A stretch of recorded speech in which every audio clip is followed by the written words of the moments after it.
درود مجھ پر پیش کیا جاتا ہے. کہتے ہیں لوگوں نے پوچھا یا رسول اللہ ہمارا درود آپ پر کس طرح پیش کیا جائے گا جبکہ آپ کا جسم بوسیدہ ہو چکا ہوگا؟ تو آپ نے فرمایا بے شک اللہ عز و جل نے انبیاء کے جسموں کو زمین پر حرام کر دیا ہے، یعنی فرشتوں کے ذریعے آپ تک درود پہنچایا جاتا ہے.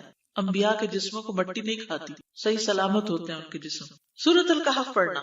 نبی صلی اللہ علیہ وسلم نے فرمایا جو شخص جمعہ کے دن سورۃ الکہف پڑھتا ہے تو اس کے لیے دوسرے جمعے تک نور روشن رہتا ہے. غسل کرنا.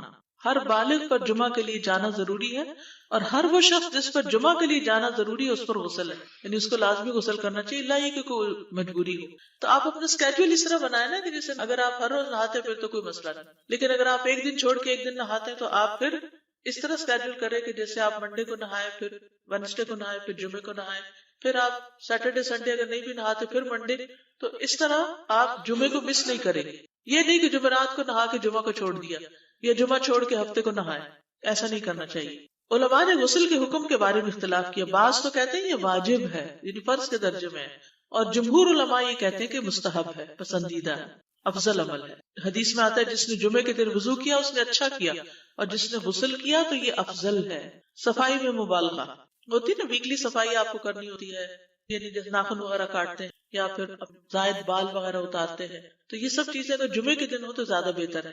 نبی صلی اللہ علیہ وسلم نے فرمایا جو شخص جمعے کے دن اچھی طرح غسل کرے، اچھی طرح سنوار کر وضو کرے، اپنے بہترین لباس میں سے پہنے، یعنی جمعے کے دن باقی دنوں کی نسبت اچھا لباس پہنے، اللہ نے اس کی قسمت میں گھر والوں کی جو خوشبو لکھی ہو وہ لگا لے، یعنی گھر میں جو بھی خوشبو ہے. پھر جمعہ پڑھنے آئے تو لغو کام نہ کرے، دو آدمیوں کے درمیان جدائی نہ کرے، یعنی دو لوگ بیٹھے ان کے بیچ میں گھس کے بیٹھ جائے. اس جمعے اور دوسرے جمعے کے درمیان کے پورے ہفتے کے گناہ معاف کر دیے جاتے ہیں. پھر مسواک کرنا. جمعے کی سنتیں بتاتے ہوئے آپ نے فرمایا اور تم پر مسواک کرنا لازم ہے. اچھا لباس پہننا. نبی صلی اللہ علیہ وسلم نے فرمایا اگر ممکن ہو تو جمعہ کے لیے اپنے کام کاج کے کپڑوں کے علاوہ 2 کپڑے اور بنا رکھنے میں کیا حرج ہے. اسپیشل ڈریس رکھے جو جمعے کوئی پہن لے. خوشبو لگانا، یعنی خوشبو لگائے، حدیث میں آتا ہے چاہے وہ عورت کی خوشبو سے ہو، یعنی آپ کی اپنی نہیں بیوی کی خوشبو پڑی ہو وہی لگا لو، لیکن لگاؤ. تیل لگانا. جو شخص جمعہ کے دن غسل کرے اور جس قدر ممکن ہو پاکیزگی حاصل کرے اور اپنے تیل میں سے تیل لگائے یا اپنے گھر کی خوشبو میں سے خوشبو لگائے. پھر نکلے کہ 2 آدمیوں کے درمیان تفریق نہ کرے، جتنی مقدرہ نماز پڑھ لے، اور جب امام بات کرے تو خاموش رہے. اس جمعے سے لے کر دوسرے جمعے تک اس کے گناہ بخش دیے جاتے ہیں. جمعہ کا وقت. سورج ڈھلتے ہی جمعہ پڑھنا. سورج ڈھلتے ہی جمعہ پڑھنا. اول وقت جمعہ پڑھنا، بہت لیٹ نہیں کرنا چاہیے. ایاس بن سلمہ بن عقبہ اپنے والد سے روایت کرتے ہیں، انہوں نے کہا کہ ہم رسول اللہ صلی اللہ علیہ وسلم کے ساتھ جمعے کی نماز پڑھ کر واپس لوٹتے تھے تو دیواروں کا سایہ اتنا نہیں ہوتا تھا کہ ان سے اپنے آپ کو سایہ مہیا کیا جا سکے، یعنی ابھی سورج بہت تھوڑا ڈھلا ہوتا تھا. ہاں گرمی کی شدت میں تاخیر کی اجازت ہے. مسجد میں داخلہ. مسجد کی طرف جلدی نکلنا. تحیت المسجد ادا کرنا. عمر بن دینار کہتے ہیں انہوں نے جابر رضی اللہ عنہ کو کہتے ہوئے سنا کہ ایک شخص جمعہ کے دن مسجد میں داخل ہوا اس حال میں کہ نبی صلی اللہ علیہ وسلم خطبہ دے رہے تھے. تو آپ نے فرمایا کیا تم نے نماز پڑھی؟ اس نے کہا نہیں. تو آپ نے فرمایا کھڑے ہو 2 رکعتیں پڑھو. اب یہ بڑا اہم مسئلہ ہے، مسجد میں داخل ہو چاہے خطبہ ہو رہا ہو 2 رکعت پڑھے بغیر نہ بیٹھو، ٹھیک ہے. اور یہ کیا ہے؟ دراصل تحیت المسجد. یہ جمعے کی سنتیں نہیں ہیں، یہ کیا ہے؟ تحیت المسجد ہے، اور مختصر پڑھی جائیں.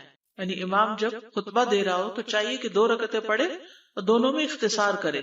نماز سے قبل ہلکا بنانے کی ممانعت. مثلا آپ جلدی چلے گئے تو یہ نہیں کہ ایک گروپ بنا کے آپس میں گپ شپ شروع کر دیں، نہیں، سیدھے ہی لائنوں میں بیٹھیے. انتظار کا وقت کیسے گزاریں گے؟ نفل پڑھ کے بیٹھ کے ذکر اذکار کریں، قبلے کی طرف رخ کر کے لائنوں میں بیٹھیں.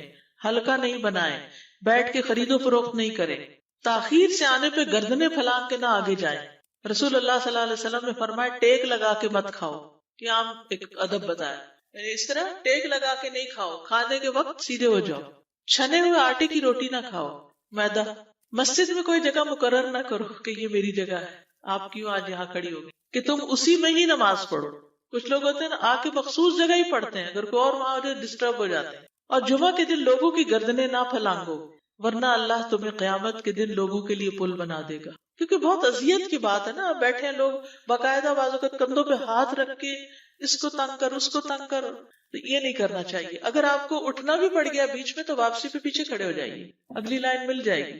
جی یہ تو بہت ضروری بات آپ نے کی کہ جب لوگ مسجد آئے تو پہلی صف میں بیٹھیں، یہ نہیں پہلی چھوڑ کے آخری میں بیٹھ جائیں اور پھر لوگ ان کی گردنیں پلانگتے رہیں، دوسروں کے لیے فتنہ بننا. جابر بن عبداللہ رضی اللہ عنہ سے روایت ہے کہ جمعے کے دن رسول اللہ صلی اللہ علیہ وسلم خطبہ ارشاد فرما رہے تھے کہ ایک آدمی مسجد میں داخل ہوا، وہ قریب آ کر بیٹھنے کے لیے لوگوں کے اوپر سے گزرنے لگا. رسول اللہ صلی اللہ علیہ وسلم نے فرمایا بیٹھ جاؤ، تحقیق تم نے لوگوں کو تکلیف پہنچائی اور دیر سے آئے. یہ عربی کے الفاظ بڑے خوبصورت ہیں. اجلس فقد آذیت و آنیت، کتنی جامع زبان ہے. اجلس فقد آذیت، تو نے اذیت دی، و آنیت، اور دیر سے آئے. تو اس سے منع کیا کسی کو اس کی جگہ سے نہ اٹھانا. جابر رضی اللہ عنہ نبی صلی اللہ علیہ وسلم سے روایت کرتے ہیں، آپ نے فرمایا تم میں سے کوئی شخص جمعہ کے دن اپنے بھائی کو کھڑا نہ کرے کہ پھر دوسری طرف سے آ کر اس کی جگہ پہ خود بیٹھ جائے، بلکہ جو آئے وہ کہے جگہ کشادہ کرو، ہمارے لیے بھی جگہ بناؤ، یہ کہے. خطبہ جمعہ اور اس کے آداب. خطبہ جمعہ کی اہمیت. جب اذان ہو جائے تو کیا کرے انسان؟ مسجد کی طرف دوڑ پڑے. تو مسجد میں جماعت تو نہیں ہو رہی ہوگی، پہلے کیا ہو رہا ہوگا؟ خطبہ ہو رہا ہوگا. امام کا خطبے سے پہلے سلام کرنا. نبی صلی اللہ علیہ وسلم جب ممبر پر چڑھتے تو حاضرین کو السلام علیکم کہتے. امام کا کھڑے ہو کر خطبہ دینا. رسول اللہ صلی اللہ علیہ وسلم کھڑے ہو کر خطبہ دیتے، پھر بیٹھ جاتے، پھر کھڑے ہوتے اور کھڑے ہو کر خطبہ دیتے، یعنی بیچ میں تھوڑا سا بیٹھ بھی جاتے تھے. جس نے تمہیں یہ خبر دی کہ آپ بیٹھ کر خطبہ دیتے تھے تو تحقیق اس نے جھوٹ بولا. بس یقیناً اللہ کی قسم میں نے آپ کے ساتھ 2000 سے زائد نمازیں پڑھی ہیں، یعنی جن میں بہت سے جمعے بھی آئے ہیں، تو ایسا کچھ نہیں. امام کا 2 خطبے دینا، یعنی کھڑے تھے پہلے، پھر ذرا بیٹھ گئے، پھر دوسری دفعہ اٹھے، تو یہ 2 خطبے ہو گئے. مختصر خطبہ دینا. آپ کے خطبات چند کلمات ہوا کرتے تھے، بہت لمبی تقریریں نہیں. آپ کا خطبہ درمیانہ ہوتا تھا. نبی صلی اللہ علیہ وسلم نے فرمایا آدمی کا نماز کو لمبا کرنا اور خطبے کو مختصر کرنا اس کی سمجھداری کی علامت. بس نماز لمبی کرو اور خطبہ مختصر کرو، کیونکہ بعض بیان جادو جیسا اثر رکھتے ہیں، یعنی تھوڑے بھی بات کرو گے تو دل میں چلی جائے گی. نماز پہ زیادہ توجہ. نبی صلی اللہ علیہ وسلم کا خطبے میں سورۃ قاف پڑھنا. حارثہ بن نعمان کی بیٹی سے روایت ہے، کہتی کہ میں نے سورۃ قاف رسول اللہ صلی اللہ علیہ وسلم سے سن کر حفظ کر لی. آپ ہر جمعے کو خطبے میں پڑھا کرتے تھے. سامعین کا امام کی طرف رخ کرنا، یعنی جمعے کے دن یہ نہیں کہ آپ کرسی لگا کے کسی اور طرف منہ کر کے بیٹھ جائیں اور جب جماعت ہو تو پھر صف میں کھڑے. نہیں، آپ صف میں بیٹھے ہو، کس طرف منہ ہو؟ قبلہ رخ ہو. امام سامنے ہی ہوگا نا قبلے کی طرف. ایک صحابی کہتے کہ جب آپ ممبر پہ چڑھتے تو ہم اپنے چہروں کے ساتھ آپ کی طرف متوجہ ہوتے، ادھر ادھر نہیں دیکھتے تھے خطبے کے دوران. امام کے قریب بیٹھنا. اللہ کے نبی صلی اللہ علیہ وسلم نے فرمایا ذکر میں حاضر ہوا کرو، یعنی خطبہ میں، اور امام کے قریب بیٹھا کرو. بے شک آدمی دور ہوتا رہتا ہے حتیٰ کہ وہ جنت میں بھی پیچھے ہی ہوگا، اگرچہ وہ اس میں داخل بھی ہو جائے. تاخیر کی اتنی مذمت ہے. خاموشی سے خطبہ سننا، یعنی بات نہیں کرنی چاہیے، کوئی اہم بات بھی نہیں پوچھنی چاہیے. ابن مسعود سے روایت ہے کہ انہوں نے ابی ابن کعب سے قرآن کی کسی آیت کے بارے میں سوال کیا جبکہ اللہ کے نبی خطبہ دے رہے تھے، تو انہوں نے اعراض کیا اور کوئی جواب نہ دیا. پھر جب آپ نے نماز پڑھائی تو ابی کہنے لگے تمہارا جمعہ ہی نہیں ہوا. تو ابن مسعود نے رسول اللہ صلی اللہ علیہ وسلم سے پوچھا تو آپ نے فرمایا ابی نے سچ کہا. کوئی بات کرنے کی اجازت، یہ کہنے کی بھی کہ چپ ہو جاؤ یہ بھی اجازت نہیں. عبداللہ بن مسعود کہتے کہ جب امام جمعہ کے لیے آ گیا پھر تمہارا اپنے ساتھی سے یہ کہنا کہ خاموش رہو لغویت کے لیے کافی ہے. یہ بھی لغو بات ہے. کوئی لغو حرکت نہ کرنا، کنکریوں سے نہ کھیلنا، فون سے نہیں کھیلنا، میسیجز چیک نہیں کرنا، انگلیوں میں انگلیاں ڈال کے پٹاخے نہیں بجانا، گوٹ مار کے نہیں بیٹھنا. گوٹ مار کے کیسے بیٹھتے ہیں؟ گھٹنے اوپر کر کے اور یوں ایسے گھٹنوں کے گرد ہاتھ ڈال کے. کئی دفعہ ایسے نظر آتا ہے کہ خطبے میں لوگ اس طرح بیٹھے ہوتے ہیں کیونکہ پتہ نہیں، یعنی آپ چوکڑی مار سکتے ہیں. آپ سب سے افضل پوزیشن تو یہ ہے کہ جیسے نماز کے اتحیات میں، لیکن کچھ لوگ اس طرح بیٹھ نہیں سکتے، چلے کرسی میں بیٹھ جائیں. اگر کرسی نہیں ہے نیچے بیٹھے ہیں تو چوکڑی مار کے بیٹھ جائیں، مگر ٹانگیں اس طرح پیٹ کے ساتھ لگا کے گھٹنوں پہ ہاتھ کو بل دے کے اس طرح نہیں بیٹھے. اگر مجبوری ہے تو وہ اور بات ہے، لیکن یہ کہ بلا وجہ نہیں کرنا چاہیے کیونکہ ادب کے خلاف ہے. اونگ آنے پر جگہ بدلنا. نبی صلی اللہ علیہ وسلم نے فرمایا اگر جمعہ کے دن کسی کو مسجد میں اونگ آنے لگے تو اپنی اس جگہ کو دوسری جگہ سے بدل لے. کہ بعض اوقات ایسا ہوتا ہے نا خطبے کے وقت بڑی سکینت ہوتی اور آخری خطبہ تو آپ نیند میں ہی سنتے ہیں. نماز جمعہ کی رکعت 2 رکعت ہے فرض. بس جمعہ کی نماز 2 رکعتیں ہیں اور ان دونوں میں قرات ہوتی ہے. نبی صلی اللہ علیہ وسلم جمعے میں سب اسم ربک الاعلی اور حل اتاک حدیث الغاشیہ پڑھتے. کبھی جمعہ اور عید کٹھے ہو جاتے تب بھی دونوں نمازوں میں یہی صورت پڑھتے تھے. اسی طرح صبح کی نماز میں جمعے کے دن الف لام میم التنزیل اور هل اتى علی الانسان کی قرات کرتے اور نماز جمعہ میں سورۃ الجمعہ اور منافقین کی تلاوت کرتے، یعنی یہ بھی ملتا ہے۔ فرض کے بعد 2 رکعت پڑھنا۔ عبداللہ بن عمر سے روایت ہے، انہوں نے رسول اللہ صلی اللہ علیہ وسلم کی نفل نماز کو بیان کیا اور کہا کہ آپ جمعے کے بعد کوئی نفل نماز نہیں پڑھتے تھے حتیٰ کہ واپس تشریف لے جاتے، پھر اپنے گھر میں 2 رکعت پڑھتے تھے۔ اب جو لوگ گھر نہیں جاتے تو پھر وہیں پر وہ پڑھ لیتے ہیں، ورنہ آپ صلی اللہ علیہ وسلم اپنی سنتیں وغیرہ گھر میں پڑھتے تھے۔ اور اسی طرح 4 بھی پڑھی جا سکتی، 2 بھی ہیں 4 بھی ہیں۔ آپ صلی اللہ علیہ وسلم نے فرمایا جب تم میں سے کوئی جمعہ پڑھ چکے تو اس کے بعد 4 رکعتیں پڑھے، یہ آپ کا حکم ہے۔ تو جب آپ کا 2 چیزیں ہوتی ہیں سمجھنے کے لیے، ایک آپ کا فعل ہوتا ہے اور ایک آپ کا حکم ہوتا ہے، تو ہمارے لیے کیا ہے جو آپ کا حکم ہو۔ جمعے کے بعد کوئی اور نماز پڑھنے سے پہلے گفتگو کرنا، یعنی سنت پڑھنے سے پہلے گفتگو کرنا۔ اسما بن مالک سے مرفوعاً روایت ہے کہ جب تم میں سے کوئی آدمی جمعہ کی نماز پڑھے تو اس کے بعد اس وقت تک کوئی نماز ادا نہ کرے جب تک کسی سے کلام نہ کرے یا اس جگہ سے نکل نہ جائے۔ پہلے منع تھا، اب کوئی نہ کوئی بات کر لینی چاہیے، نہیں سمجھ آئی؟ یعنی جمعہ پڑھ لیا آپ نے اور پھر کسی سے آپ سلام دعا کر لیں، اس کے بعد سنت پڑھیں یا نفل جو، اور گھر جانا تو گھر جا کے پڑھیں، اور اگر گھر نہیں جانا کام پہ جانا ہے تو ادھر ہی پڑھ کے جائیں۔ کتنا پیارا ہے ہمارا دین کہ اتنا لمبا بھی چپ کر روزہ نہیں رکھوایا۔ بالکل عاصم سے روایت ہے، وہ ابو قلابہ سے نقل کرتے ہیں، میں نے ان کے ساتھ جمعہ کی نماز پڑھی، جب میں نے اپنی نماز پوری کر لی انہوں نے میرے ہاتھ کو پکڑا اور میری جگہ پر کھڑے ہوئے اور مجھے اپنی جگہ پہ کھڑا کیا۔ وہ جب ہم چینج کرتے ہیں نا جگہ، وہ اس کی بات ہو رہی ہے، یعنی جمعے کے بعد کوئی اور نماز پڑھنے سے پہلے بات بھی کر لینا، جگہ بھی تبدیل کرنا۔ لیکن اگر کچھ لوگ پہلے سے ہی آپ کی سنتیں شروع کر چکے اور کوئی چینج کرنے والا نہیں تو پھر پڑھ لیجیے۔ یعنی یہ مستحب اعمال ہیں، ان میں ایسا نہیں کہ کوئی گناہ لازم ہو جائے گا، لیکن افضل یہ ہے، افضل سے اجر زیادہ ہو جاتا ہے۔ جمعہ کے دیگر احکام، 1 رکعت پانے پر بھی جمعہ ادا ہو جاتا ہے، یعنی اگر کسی کو رش مل گیا، پارکنگ نہیں ملی اور 1 رکعت میں بھی پہنچ گیا تو جمعہ ہو گیا۔ امام سے دعا کا کہنا، انس کہتے ہیں کہ ایک سال نبی صلی اللہ علیہ وسلم کے عہد میں لوگ قحط میں مبتلا ہوئے۔ جمعہ کے دن میں نبی صلی اللہ علیہ وسلم کے خطبہ پڑھنے کے دوران میں ایک اعرابی کھڑا ہو گیا، کہا یا رسول اللہ مال تباہ ہو گئے، بچے بھوکے مرنے لگے، اس لیے آپ اللہ سے ہمارے حق میں دعا کیجیے۔ آپ نے اپنے دونوں ہاتھ اٹھائے، اس وقت آسمان پر بادل کا ایک ٹکڑا بھی نہیں تھا، قسم ہے اس ذات کی جس کے ہاتھ میں میری جان، آپ نے ہاتھ اٹھائے بھی نہیں تھے کہ پہاڑوں کی طرح بادل کے بڑے بڑے ٹکڑے امڑ آئے۔ یہ معجزہ ہے آپ کا، آپ کی دعا قبول ہو گئی۔ پھر آپ ممبر سے ابھی اترے نہیں تھے کہ میں نے آپ کی داڑھی پر بارش کے قطروں کو ٹپکتے ہوئے دیکھا۔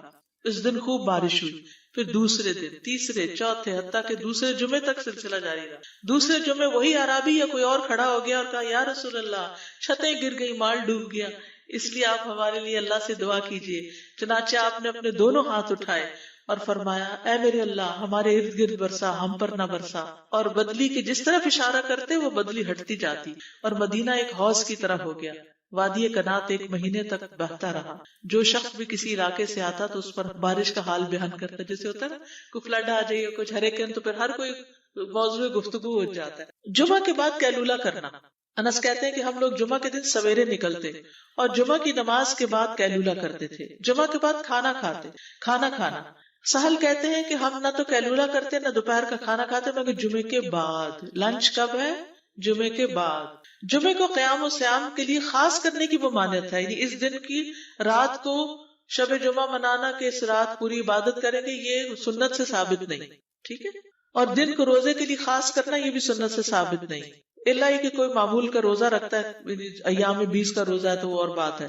ابو ہریرہ سے روایت ہے کہ میں نے رسول اللہ صلی اللہ علیہ وسلم کو فرماتے ہوئے سنا، تم میں سے کوئی شخص جمعہ کے دن روزہ نہ رکھے مگر یہ کہ اس کے 1 دن پہلے یا اس کے بعد کا دن ملا کر روزہ رکھے۔ جمعہ کے دن خرید و فروخت کی ممانعت ہے۔ جمعہ کے دن جب نماز کے لیے پکارا جائے تو اس وقت اللہ نے خرید و فروخت سے منع کیا ہے۔ وَذَرُوا الْبَيْعَ، اس دن کاروبار حرام ہے، اور یہ جمعے کی دوسری اذان کے ساتھ تعلق رکھتا ہے، یعنی صبح کام کر سکتے ہیں لیکن اذان ہوتے ہی چھوڑ دیں، اور جب پھر جمعہ سے فارغ ہو جائے تو دوبارہ دکان پہ جا کے بیٹھ جائیں۔ جابر بن عبداللہ کہتے ہیں کہ نبی صلی اللہ علیہ وسلم جمعہ کے دن خطبہ ارشاد فرما رہے تھے کہ مدینہ میں ایک تجارتی قافلہ آیا، رسول اللہ صلی اللہ علیہ وسلم کے صحابہ اس کی طرف لپک پڑے اور آپ کے پاس مسجد میں صرف 12 آدمی بچے، تو رسول اللہ صلی اللہ علیہ وسلم نے یہ صورت دیکھ کر فرمایا اس ذات کی قسم جس کے ہاتھ میں میری جان، اگر تم سارے کے سارے چلے جاتے اور کوئی بھی باقی نہ بچتا تو اس وادی میں آگ بہ پڑتی، یعنی اتنا بڑا جرم ہے۔ پھر یہ آیت نازل ہوئی وَإِذَا رَأَوْا تِجَارَةً أَوْ لَهْوًا انفضوا إِلَيْهَا وَتَرَكُوكَ قَائِمًا، جب وہ کوئی سودا بکتا دیکھیں یا کوئی تماشا نظر آ جائے تو اس کی طرف دوڑ جاتے ہیں اور آپ کو کھڑا ہی چھوڑ دیتے ہیں. راوی کہتے ہیں جو 12 آدمی رسول اللہ صلی اللہ علیہ وسلم کے ساتھ رہے ان میں ابو بکر اور عمر رضی اللہ عنہ بھی شامل تھے. جمعے کے دن قبولیت کی گھڑی ہوتی ہے، اس وقت اللہ سے بھلائی مانگنی چاہیے. رسول اللہ صلی اللہ علیہ وسلم نے فرمایا جمعے کے دن میں ایک گھڑی ایسی ہے کہ کوئی مسلمان اللہ سے کسی خیر کا سوال کرتے ہوئے اس کی موافقت نہیں کرتا مگر اللہ اسے وہی خیر عطا کر دے. فرمایا یہ ایک چھوٹی سی گھڑی تھوڑی دیر کے لیے ہوتی ہے اور یہ ہر جمعے کو ہوتی ہے. ٹھیک ہے. اور خصوصاً نماز میں بھی اگر کوئی دعا کر رہا ہوتا ہے نا انسان تو وہ بھی قبول ہو جاتی ہے. نماز میں دعا کہاں ہوتی ہے؟ شروع میں ہوتی ہے، رکوع میں ہوتی ہے، سجدے میں ہوتی ہے، تشہد میں ہوتی ہے. تو اگر یعنی جمعہ پڑھ رہے ہیں اور بیچ میں دعائیں آ گئی ہیں تو ہو سکتا ہے وہی گھڑی آ گئی ہو اور آپ کی دعا قبول ہو جائے. اور یہ تورات میں بھی اس کا ذکر تھا. ابو ہریرہ رضی اللہ عنہ کہتے ہیں کہ رسول اللہ صلی اللہ علیہ وسلم نے فرمایا بہترین دن جس میں سورج طلوع ہوتا ہے جمعہ کا دن ہے. اس دن میں ایک گھڑی ایسی ہے کہ نماز کی حالت میں اگر کوئی مسلمان بندہ اللہ عز و جل سے کچھ طلب کرے تو وہ اس کو ضرور دیتا ہے. کعب نے کہا ایسا سال میں ایک مرتبہ ہوتا ہے؟ تو میں نے کہا نہیں بلکہ ہر جمعہ کو ہوتا ہے. کہتے ہیں پھر کعب نے تورات پڑھی تو کہا نبی صلی اللہ علیہ وسلم نے سچ فرمایا. ابو ہریرہ رضی اللہ عنہ کہتے ہیں کہ میں بعد میں عبداللہ بن سلام سے ملا اور ان سے اپنی اور کعب کی مجلس کا بتایا تو عبداللہ بن سلام رضی اللہ عنہ نے کہا میں جانتا ہوں وہ گھڑی کب آتی ہے. ابو ہریرہ نے کہا مجھے بھی بتائیے. انہوں نے کہا وہ جمعہ کے دن میں آخری گھڑی ہے. میں نے کہا یہ جمعے کے دن کی آخری گھڑی کیسے ہو سکتی ہے حالانکہ رسول اللہ صلی اللہ علیہ وسلم نے فرمایا جو مسلمان بندہ اس کو نماز پڑھتے ہوئے پائے. اس وقت میں کوئی نماز نہیں پڑھی جاتی. تو عبداللہ بن سلام نے کہا کیا رسول اللہ صلی اللہ علیہ وسلم نے یہ نہیں فرمایا جو شخص نماز کے انتظار میں بیٹھا رہے وہ گویا نماز ہی کی حالت میں حتیٰ کہ نماز پڑھ لے. کہتے ہیں میں نے کہا ہاں. تو انہوں نے کہا بس یہی ہے. یعنی اس وقت کیا کرنا چاہیے؟ آخری گھڑی میں وضو وغیرہ کر کے مغرب کی نماز کے انتظار میں بیٹھ کے دعائیں کریں، اذان ہو تو نماز پڑھ لیں. عصر کے بعد سے مغرب تک کا وقت ہے. انس بن مالک سے روایت ہے کہ نبی صلی اللہ علیہ وسلم نے فرمایا جمعہ کے دن اس گھڑی کو جس میں دعا کی قبولیت کی امید کی جاتی ہے عصر سے لے کر سورج ڈوبنے تک کے درمیان تلاش کرو اور دن کی آخری گھڑی ہے. تو اللہ سبحانہ وتعالی ہمیں اس دن کی برکتوں سے فائدہ اٹھانے کی توفیق عطا فرمائے. ثانی یفقہوا قولی. ہماری گفتگو کا موضوع ہے قیامت کی نشانیاں. بحیثیت مسلمان ہم سب کا ایمان ہے کہ یہ دنیا ہمیشہ باقی نہیں رہے گی. ایک دن سب کچھ ختم ہو جائے گا اور ایسا ہونا بھی چاہیے اس لیے کہ ہر آغاز کا ایک انجام ہوتا ہے، ہر ابتدا کی ایک انتہا ہوتی ہے. جس چیز پر زندگی آتی ہے اس پر موت کا آنا بھی لازم ہے. ہم اپنے آس پاس اس کی بہت سی نشانیاں دیکھتے رہتے ہیں. کائنات میں بہت سے دلائل بکھرے ہوئے ہیں جو ہمیں یقین دلاتے ہیں کہ ایک دن یہ سب کارخانہ بند ہو جائے گا، ختم ہو جائے گا، یہ دنیا فنا ہو جائے گی. وہ وقت قرآن پاک کے الفاظ میں زمین و آسمان پر بہت بھاری ہوگا اور اس بھاری وقت کے آنے سے پہلے دنیا میں کچھ علامات نمودار ہوں گی. تو آج چند ایک احادیث آپ کی خدمت میں پیش کروں گی جو قیامت کی نشانیوں کے بارے میں ہیں. اس سے ایک تو ہمیں اپنے عمل کا جائزہ لینے کا موقع ملے گا، دوسرے ان سے یہ بات سامنے آتی ہے کہ نبی صلی اللہ علیہ وسلم کی باتیں کتنی سچی باتیں تھیں. وہ لوگ جو حدیث کا انکار کرتے ہیں یا احادیث کا مذاق اڑاتے ہیں وہ ان احادیث کی روشنی میں آج کے حالات کو دیکھ سکتے ہیں کہ آپ صلی اللہ علیہ وسلم نے اللہ تعالی کی بھیجی ہوئی وحی کی روشنی میں جو باتیں فرمائیں آج وہ ہم اپنی آنکھوں سے دیکھ رہے ہیں. بہرحال اس وقت میرے سامنے حضرت ابو ہریرہ رضی اللہ تعالی عنہ کی حدیث ہے جسے ابن خزیمہ نے روایت کیا ہے. رسول اللہ صلی اللہ علیہ وسلم نے فرمایا قیامت کی نشانیوں میں سے ہے کہ آدمی مسجد کے پاس سے گزرے گا مگر اس میں 2 رکعتیں ادا نہیں کرے گا. آج کتنے ہی لوگ ایسے ہیں کہ جن کے گھروں کے سامنے مسجدیں ہیں، وہ دن رات مسجدوں سے آوازیں سنتے ہیں لیکن مسجد کے اندر نہیں جاتے. نبی صلی اللہ علیہ وسلم کے زمانے میں اس بات کا تصور ہی نہیں تھا کہ کوئی شخص اپنے آپ کو مسلمان کہے اور پھر وہ نماز نہ پڑھے. اسی لیے ہم دیکھتے ہیں کہ منافقین ہر حال میں مسجد میں پہنچتے تھے، بلکہ انہوں نے اپنی ایک الگ مسجد بھی بنائی تھی یا مسجد نامی عمارت بنائی تھی. لیکن قیامت کے نزدیک مسجدوں کے پاس سے گزرنے والے مسجد نہیں جائیں گے. ایک اور حدیث میں آتا ہے حضرت انس فرماتے ہیں رضی اللہ تعالی عنہ کہ اللہ کے رسول صلی اللہ علیہ وسلم نے فرمایا لوگوں پر ایک ایسا دور آئے گا کہ ان میں اپنے دین کی حفاظت پہ صبر کرنے والا اس شخص کی مانند ہوگا جو آگ کے انگارے کو اپنی مٹھی میں تھامنے والا ہے. یعنی دین پر استقامت اور دین پر عمل اتنا مشکل ہو جائے گا بعض اوقات کہ جیسے ایک انگارہ ہاتھ میں لینا کہ انسان نہ لے سکے اور نہ پھینک سکے.